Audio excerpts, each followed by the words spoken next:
I'm like 90% sure Tukoni is a game for children.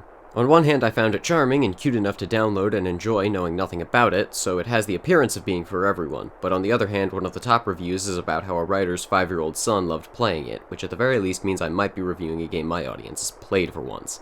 This is Tukoni. Tukoni is making tea when a leaf somehow tells him that it's time to go on an adventure. Don't ask me how this works, this is a magical world filled with kindness. I don't think lore is a priority here. Anyway, this is one of the cutest games I've ever played. The art style is reminiscent of a children's book, which makes sense because the game is based on a Ukrainian book for kids. And while it's not a good sign of what I've got under the hood for unironically playing a game for children, and it's an even worse sign that I didn't realize it, at the same time I don't care because the art direction is adorable. I don't think I've played a game that felt this cozy since Kirby's Epic Yarn. What's interesting though is that it's a different kind of cozy feeling. Kirby's Epic Yarn is like being in someone's old arts and crafts workshop, whereas Tukoni is a fuzzy half-remembered hike through the woods when you were 5. Maybe that's me overanalyzing too much, given that I'm over a decade older than the intended audience for this game, but it's a massive plus either way. What's slightly less of a plus is the gameplay, and yes, in this review of a children's game based on a children's book designed for children, I'm going to talk about the gameplay. What can I say? I hate fun.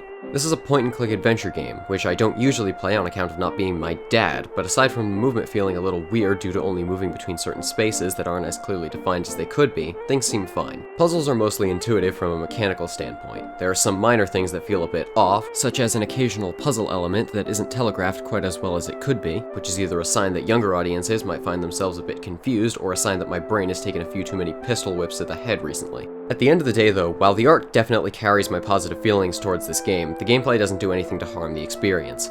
And now to balance out how much of a pretentious nightmare this section makes me out to be, here's Tukoni drinking tea.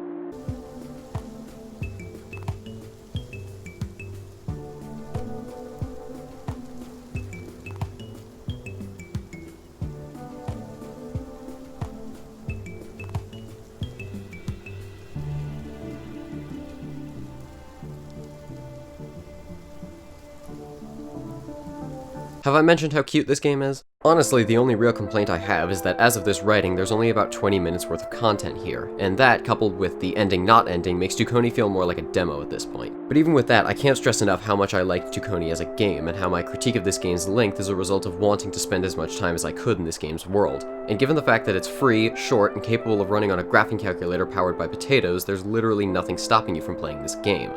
Well, I guess since it's a kid's game, you could say pride, but since I've spent the past year making these, it's pretty clear that pride poses no threat in stopping me.